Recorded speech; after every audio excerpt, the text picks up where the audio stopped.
All right, so buckle up. Today, we're going to be diving deep into the future of AI. And let me tell you, things are getting seriously interesting, seriously fast. We're talking open source AI, the kind that could change how we work, live, even think.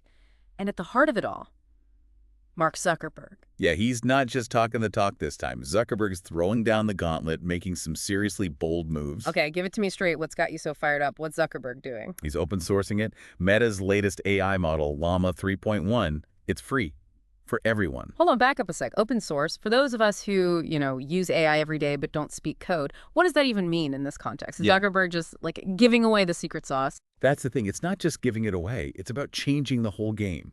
Imagine if, instead of Apple or Google running the show on your phone, anyone could tinker with it, improve it, build on it.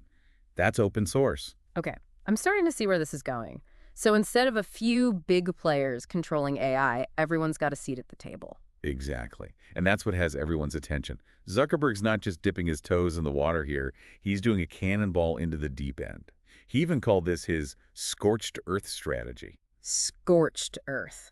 That sounds a little intense, doesn't it? It's a power play, for Yeah. sure. High risk, high reward. Think of it like this. You walk into a coffee shop, and they're giving away gourmet coffee for the price of a regular cup. Sure, they might lose some money up front, but they might just put every other coffee shop out of business. Okay, that's a bold move. But why? Why would Zuckerberg want to shake things up like this? What's the end game? He's been pretty open about it, actually. He doesn't want a repeat of what happened with the mobile revolution. Remember how Meta was late to the smartphone game? They ended up at Apple's mercy, basically. Yeah, not a great position to be in, having to play by someone else's rules. Exactly. And with AI, Zuckerberg's playing chess, not checkers. He's thinking 10 steps ahead.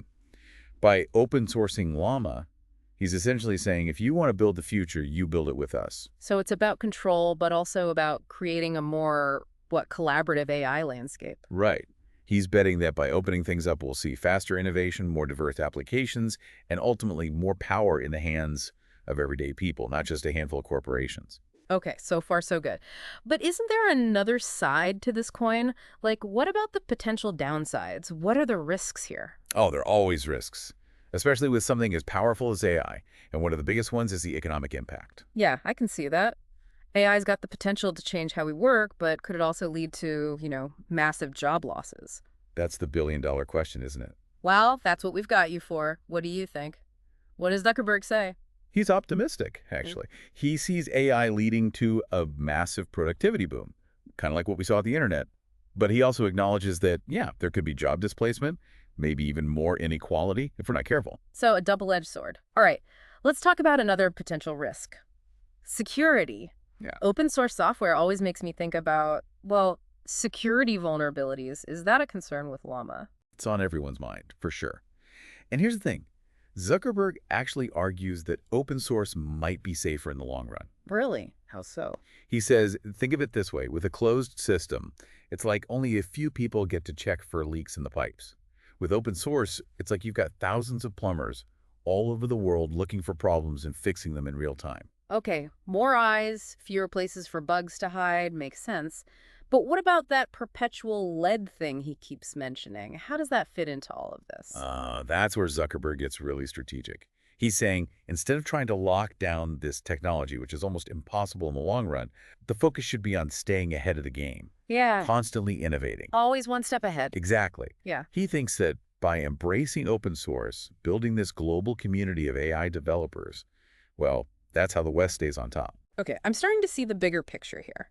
This isn't just about one company or even one AI model. It's about shaping the whole future of AI, right? 100%. But how does this impact, the average person? Where do we fit into all of this? That's what we're going to dig into next, because Zuckerberg has a vision, a future where AI agents are everywhere, from businesses to our personal lives and open source. That's the key to making it happen. AI agents everywhere. All right, now you've got my attention. Let's talk about that. AI agents everywhere, huh? Okay, so paint me a picture. We're not just talking about, smarter email spam filters here, right? What does a world with billions of AI agents actually look like? I imagine this, you walk into a store, right? And instead of some, I don't know, bored teenager greeting you, there's this AI, knows your style, your size, maybe even what you were browsing online last night. Okay, that's a little, maybe a little too smart for my liking, but I see what you mean. And that's just the beginning. Hmm. Think about small businesses, the mom and pop shops. Suddenly, they've got this whole team of AI agents handling customer service, scheduling appointments, maybe even like designing marketing campaigns. So it's like leveling the playing field in a way, giving everyone access to these like super powered tools. Exactly. And Zuckerberg, he gets it. He knows this kind of power shift. It needs some guardrails. He keeps talking about responsible development, thoughtful regulation. He really wants to avoid the mistakes of the past. Yeah, because we've seen how quickly things can go off the rails with technology, right? Remember the whole social media, Debacle. Oh, yeah. exact. And Zuckerberg said himself, he doesn't want to repeat those mistakes with AI. He's pushing for like a more equitable, more accessible kind of technology. And that's a big part of why this whole open source thing matters so much to him. Okay, so more access, more people benefiting, not just like a select few at the top. Right. He's got this vision, developing nations using AI to solve their own problems, building smarter infrastructure, improving healthcare. Imagine the It's possibilities. like a small village, somewhere remote, being able to create its own like AI-powered irrigation system perfectly tailored to their local climate and their crops. Exactly. That's the kind of transformative power he sees in this technology, putting the power in the hands of the people. Okay, yeah, it's a powerful vision. But let's shift gears for a second. We've talked a lot about the good stuff, the potential. But what about the risks? What keeps you up at night when you think about billions of AI agents out there? Well, there are definitely unknowns, right?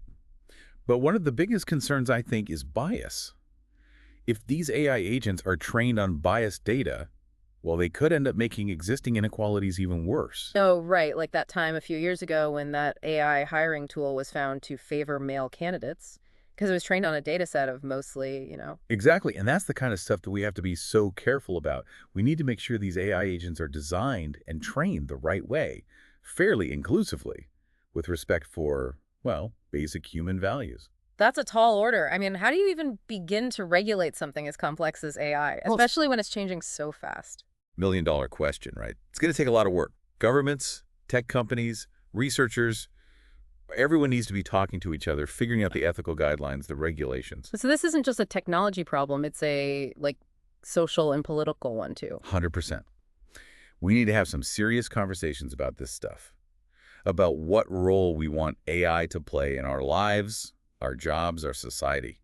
And we need to start now. Okay, I'm starting to realize this is bigger than just the next tech trend, isn't it? This is a fundamental shift in how we understand, well, everything, our relationship with technology, with each other. You got it. And that's what makes this moment so important. The decisions we make now, they're going to shape what this new world looks like. No pressure then, right? So, what can we do as we're navigating this uncharted territory? What can the average person do to prepare for this AI-powered future? It might sound obvious, but stay informed. Educate yourself. Learn about AI, what it can do, how it might impact your life. Ask questions. Don't just accept the future you're being handed, So be an active participant, not just a what? Passive observer. I like it. because the future of AI, it's Yeah. not set in stone. It's up to us to decide what we want it to be. And speaking of deciding the future, Zuckerberg seems to have some pretty strong opinions on how AI will change the workplace. Oh, yeah, he definitely does. He thinks AI could completely revolutionize the way we work, making us more productive, more creative, even happier with our jobs.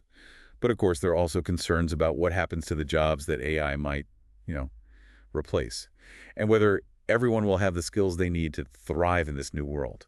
Okay, yeah, now we're getting to the heart of the matter. Let's talk about that. AI in the workplace. Okay, let's be honest. That phrase makes everyone a little nervous. Are we talking about like robots taking our jobs? Or is it more complicated than that? It's easy to go down that rabbit hole, right? The whole robots are taking over thing. But Zuckerberg, he sees it differently. He's not talking about replacing humans. It's more like enhancing what we can do. Think of it like having an assistant, but like a really, really good one. One that can take care of all the boring stuff, analyze tons of data, even help you come up with new ideas. Okay, so like an AI that can handle my inbox, schedule my meetings, maybe even write a better email than I can. I could get on board with that.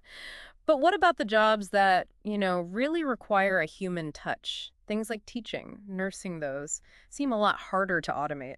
And that's where it gets really interesting. Because Zuckerberg's argument is that AI can actually make those jobs even better. Imagine a teacher, right?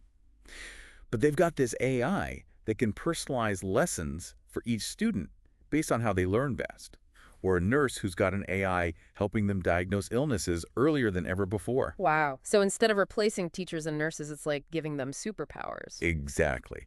And remember that whole perpetual ed thing we were talking about. Zuckerberg believes that if we embrace open source AI, if we make lifelong learning a priority, we can actually adapt to these changes. We might even create entire industries that we can't even imagine yet. Okay, I like the way that sounds. But let's be real, not every company out there is going to be, super responsible with this technology.